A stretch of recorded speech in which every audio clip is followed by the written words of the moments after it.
근데 오빠 밑에서 컸다고. 자, 이 사건으로 왕후를 뽑는 자리에 누가? 에스더가 1년을 준비하고, 야, 성경이 6개월 동안 화장품을 잘 썼다는 거야. 여러분, 여자분들은 그렇게 진짜 참 부럽지 않아요? 6개월 동안, 여러분 영화에 나오는데 우유 목욕 한번 하는 거 봐도 부럽잖아요.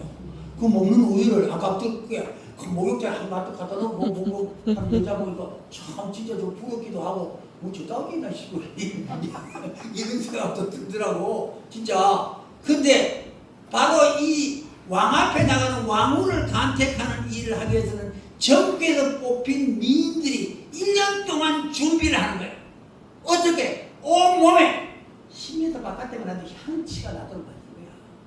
향치가.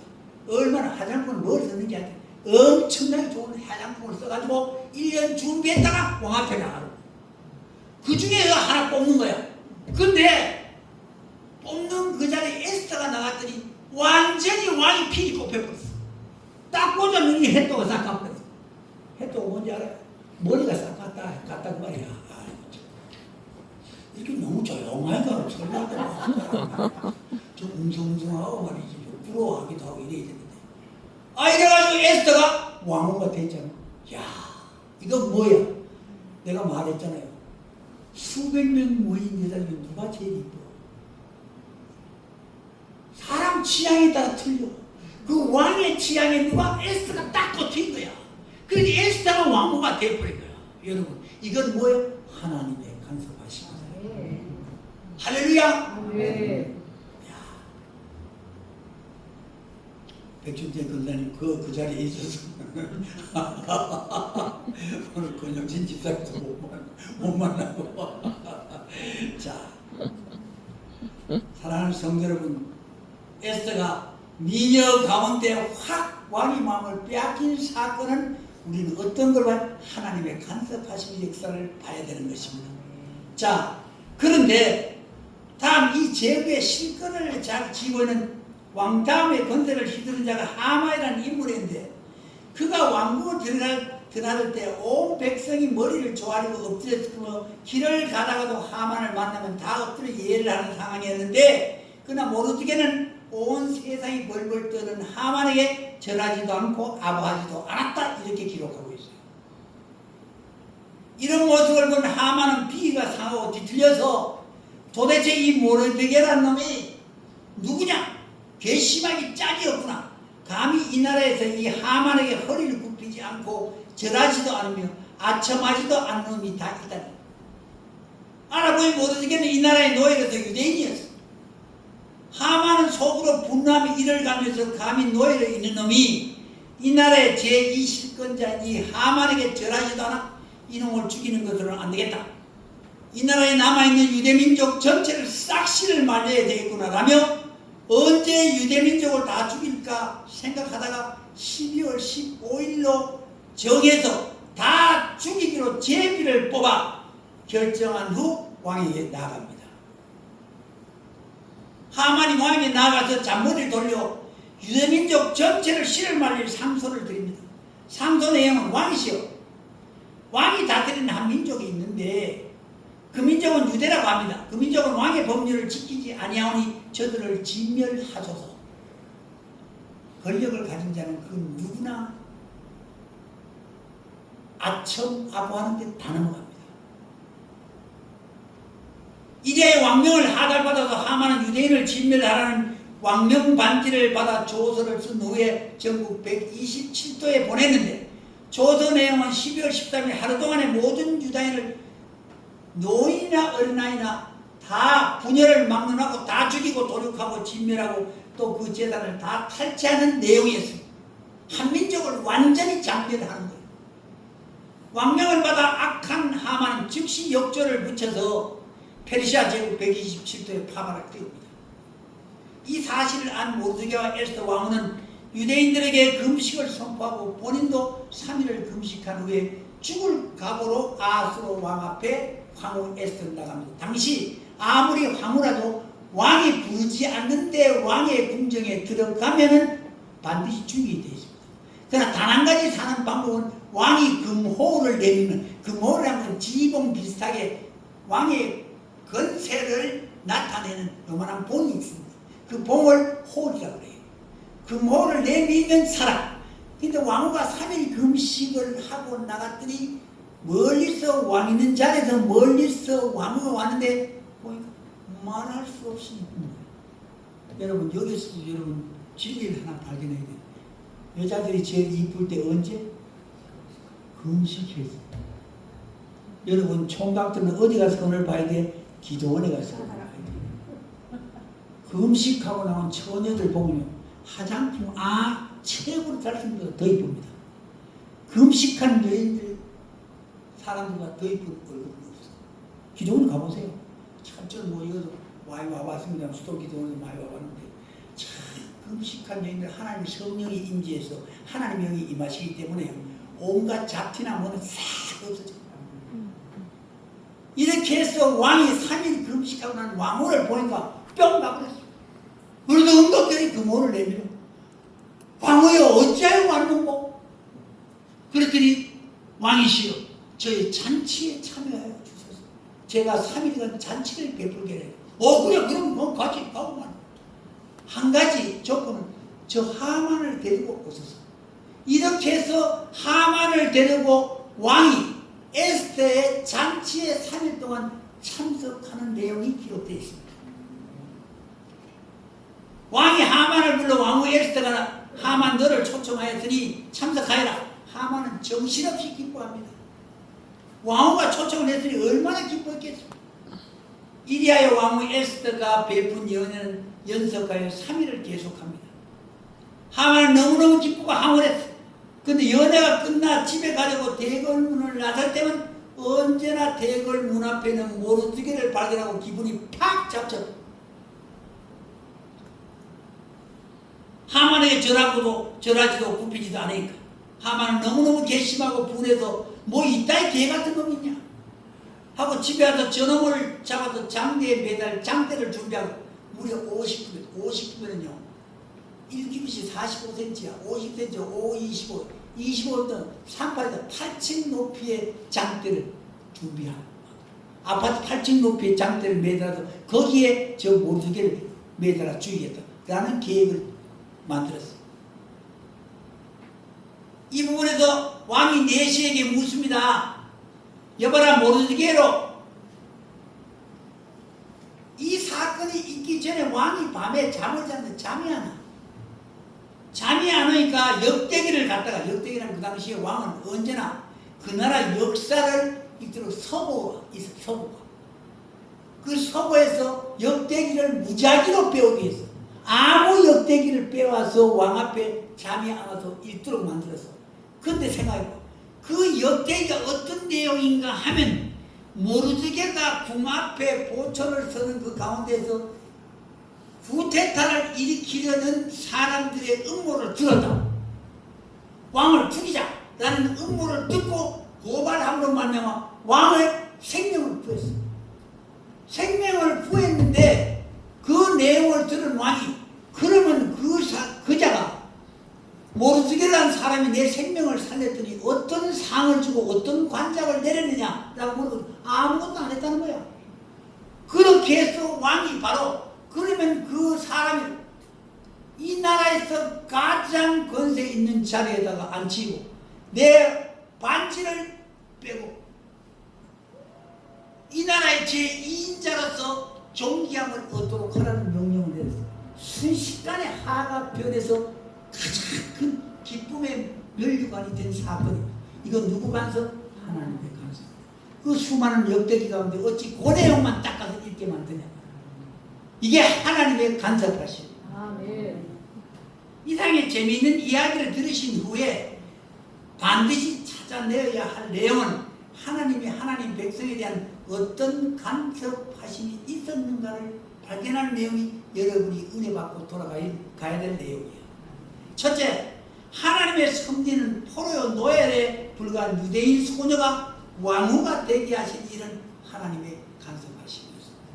여러분의 이 자리에 오게 하신 것도 하나님의 간섭하심. 아멘. 하나님의 오늘 말씀을 듣고 마음속으로부터 아멘 하고자 하는 마음이 생긴 것도 하나님의 간섭이십니다. 할렐루야. 자, 두 번째 하나님의 섭리는 대궐문에 앉았던 모르드게가 왕의 살해온모를 여쭙게 된 일도 하나님의 만지심과 간섭하십니다. 이런 큰 비밀을 어찌 알게 했냐? 알게 한 사건 자체가 하나님의 간섭하십니다. 여러분 앞에 대적임은 여러분이 정말 힘들고 어려운 기도의 문제를 여러분 깨닫게 하고 하나님께서 간섭하심이 일어난다면 오늘 해결받고 가는 거예요. 할렐루야.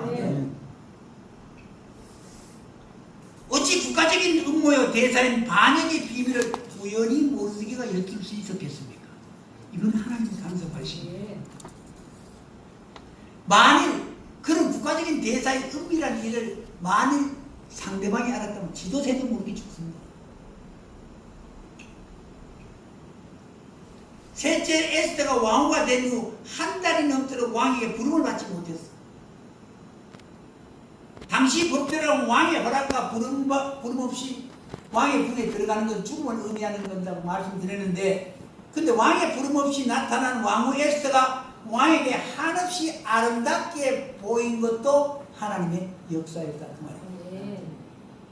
에스더 전체에 보면 하나님의 전부 간섭하신 것 이거든요. 에스더에 보면 하나님의 말이 안 나와요. 여호와라는 말이 안 나온다고. 그러면서 하나님의 간섭하심을 절절히 우리가 느끼게 읽는 자가 아유. 넷째, 왕이 잠들지 못하고 그때 왕이 갑자기 궁중일기를 읽고 싶은 마음이 들도록 한 건 하나님의 강권적인 만지심입니다. 다섯째, 강교한 대적 하만이 모르드게를 매달아 죽이려고 만든 장대가 8층 높이의 그런 높이에 그 장대 결국 누가 매달려? 자기가 매달려 죽는다. 그 자식들을 싹 다 죽는다. 하만의 친구의 친구에 싹 다 죽는다. 완전 대적의 문이 부서지는 역사가 일어나는 거예요. 할렐루야. 여러분들 앞에 대적이 다 있습니다. 여러분들 생활 가운데, 사업 가운데, 계획 가운데, 인생 가운데 대적의 문이 있어요. 이 문이 오늘 에스더의 역사하신 하나님의 역사가 간섭이 있길 바랍니다. 하나님의 간섭감이 있으면 여러분의 대적이 무엇이든 원수가 누구이든 간에 그 문을 취할 수가 있다는 사실을 깨달았을 것입니다. 노예의 자리에서 제국의 황후의 자리에 오르게 하시는 분은 하나님입니다. 감옥과 흉년에 듣던 그의 이삭에게 100배 결실을 맺게 하신 분이 하나님입니다. 그 땅 그애라는 말을 여러분한테 지금 설명했어요. 남들이 다 안 될 때 100배를 얻었다고. 바꾸어 말하면 1년 농사지어 100년 농사지었다는 거예요. 10수년 사형수 감방에 있던 요셉을 하루아침에 애굽의 총리가 되게 하신 분이 하나님입니다. 80노인 모세를 부르시어 300만 이스라엘 백성을 애굽에서 인도한 지도자로 세우신 분이 하나님입니다. 할렐루야. 127편 1절에 오전 말씀으로 담임 목사님 인용한 말씀. 여호와께서 집을 세우지 아니하시면 세우는 자의 수고가 헛되며 여호와께 성을 지키지 아니하시면 파수꾼의 겸손함이 허다하다. 여러분의 대적 원수가 누구이며 어디에 있으며 무엇입니까? 대대로 내려오는 가난이나 원수 대적이 가난이라면 원수 갚는 길은 부자가 되는 거예요. 여러분의 원수 대적이 불치의 질병입니까? 소정부 집사님도 오늘 은혜 받고 사랑하는 권사님 위해서 기도하세요. 그러면 대적의 문을 취하신 것이죠. 할렐루야. 나를 괴롭히고 힘들게 하고 우울하게 하는 원수 대적이 부부 문제입니까? 모르지 뭐 내가 안 봤어요. 나.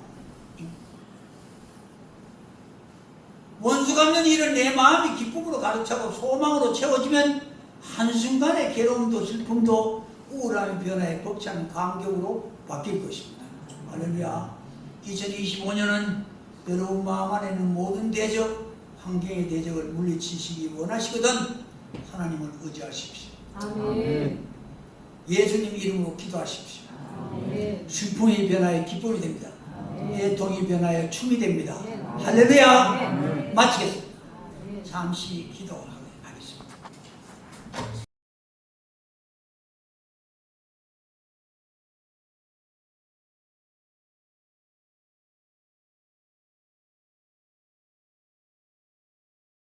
가지구나. 요즘 라디오를 한번 듣는데 어떤 남자가 어떤 여자가 결혼하게 된 동기를 말하는데요. 그 부인 되는 사람 이름이 김희순이야. 결혼 후 아내가 남편에게 왜 나와 결혼했냐고 물었더니 당신 이름이 내가 가장 좋아하는 김희선과 비슷해서 결혼했다는 거예요. 안 웃어요, 여러분들. 나는 이거 혼자 읽고 웃었는데. 아주 김희순이라는 사람은 김희선이가 참 이뻐요. 여러분 안 이뻐요? 이뻐요, 그죠? 그 사람 이름이 비슷해서 결혼했다는 거야. 참 황당무계한 일이죠. 결혼 전 한 번은 만나서 아무 뜬금없이 신랑이 김희순 씨에게 묻더래요. 부모님 고향이 어디예요? 라고 물었어. 여자가 경북 상주라고 했더니 그 남자의 얼굴이 환해지면서 중얼거리기를 천생인연이구만 라고 하는 것입니다. 그게 왜냐고 했더니 김희선 씨 부모의 고향이 경북 상주라는 거야. 이 정도 되면요, 알면 참, 그러니 우리 천생 인연이 있다는 거예요. 그렇게 우기는 거예요, 그냥.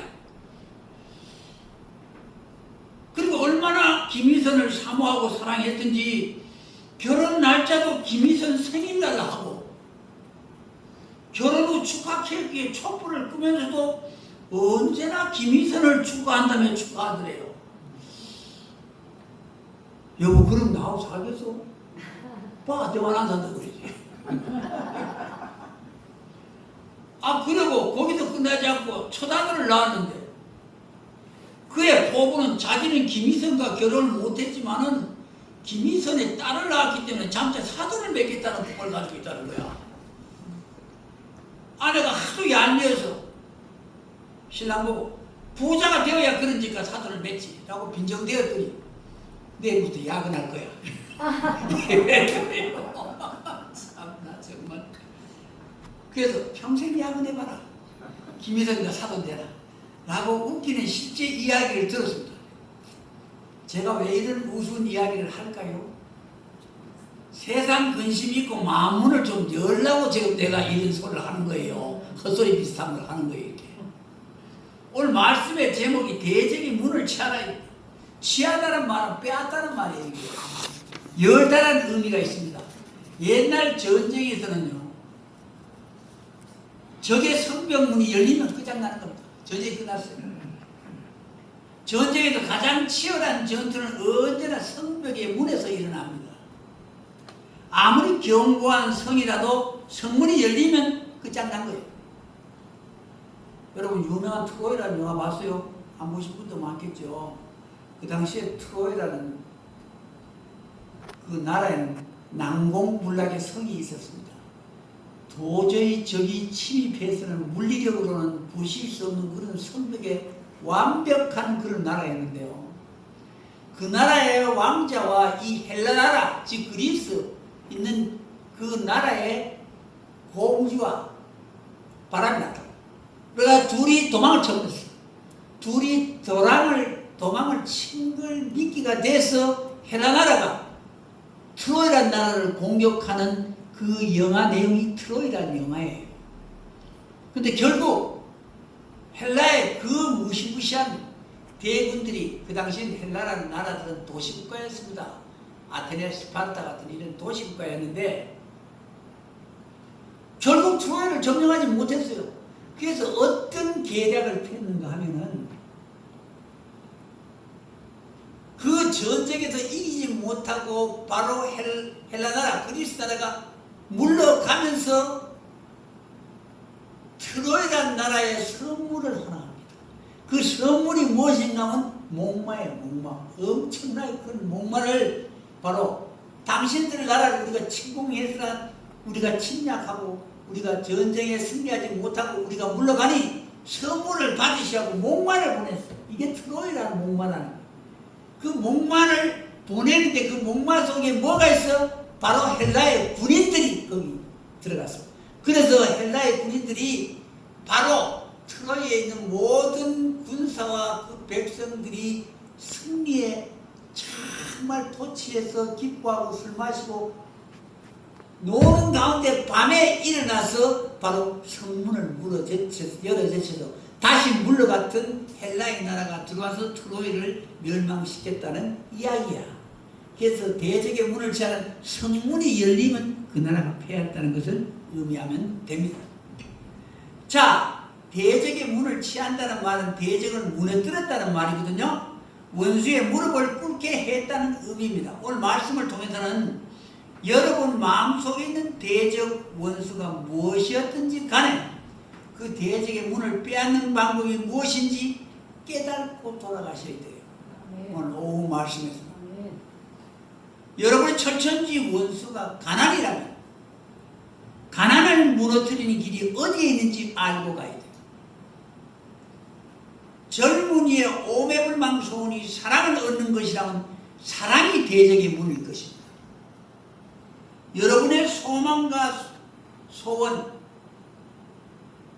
누가 무엇이 막고 있습니까? 막고 있는 것이 바로 대적의 문입니다. 본문의 배경은 이 에스더란 성경의 배경은 이스라엘 백성이 포로로 잡혀갑니다. 즉 첫 번째 남쪽 유다가 586년에 망하는데요. 첫 번째 바로 남쪽 유다를 멸망하게 한 나라는 바로 바벨론이라는 나라예요. 오늘날의 이라크예요. 이라크. 자, 이라크인데 이 이라크가 계속해서 이스라엘 백성들을 노예로 잡고 있었는가 하면 바로 이 이라크도 바로 바벨론 제국도 그 다음 제국 페르시아 제국, 즉 오늘날 이란입니다. 페르시아 제국이 멸망해요. 그렇게 해서 그 첫 번째 왕이 고레스라는 왕이었어요. 그 왕이 하나님 앞에 꿈에 명령을 해서 페르시아 왕 고레스에게 남쪽 유다나라 백성을 다 되돌려 보내줘라. 빼앗은 것 다 되돌려 보내줘라. 이렇게 해서 1차, 2차, 3차에 걸쳐서 바로 바벨론 포로되었던 바벨론이 포로되었다가 바벨론이 페르시아에 망하고 뭐 페르시아의 노예가 되어버린 거야. 남쪽 유다 백성들이. 그런데 페르시아 고레스 왕은 하나님의 명을 받고 어떻게 이스라엘 백성 유대 백성들을 다 1차, 2차, 3차에 걸쳐서 다 반환시킵니다. 다 되돌아가게 하고 바벨론 제국에서 성전에 있던 모든 기명들, 그릇이나 귀한 모든 물건들을 다 되돌려주게 됐어요. 이럴 때 바로 페르시아 왕이었던 아하수에로 왕일 때 일어난 일입니다. 뭐 역사적 이야기의 배경을 여러분들 얘기해봐야 5초 만에 잊어버릴 거니까 어쨌든 관계없이 저는 또 이 설명을 해야 돼요. 이 설교를 하기 위해서는 이 배경이 반드시 역사적인 배경이기 때문에 저는 역사적인 배경을 목사들은 알아야 돼요. 이게 성경이 어떻게 기록되었는지. 자, 이렇게 해서 아하수에로 왕 때 있었던 이야기가 에스더서입니다. 자, 이스라엘 백성은 나라가 망한 후에 바벨론 제국의 포로로 잡혀가 노예로 살았는데 바벨론 제국은 페르시아 제국의 멸망을 당함으로 자연적으로 이스라엘은 페르시아의 포로의 노예가 되었습니다. 노예의 삶으로 암울한 시대임에도 불구하고 하나님의 간섭하심으로 에스더라는 이 노예가 바로 아하수에로 왕의 왕후가 됩니다. 왕후가. 이거는 노예로서 그때 페르시아 제국은 얼마나 컸는가 하면 127도, 오늘은 뭐 남북 합쳐서 10m밖에 안 돼요. 그 당시에 페르시아 제국은 저 아프리카 인도까지 다 페르시아 제국이었어요.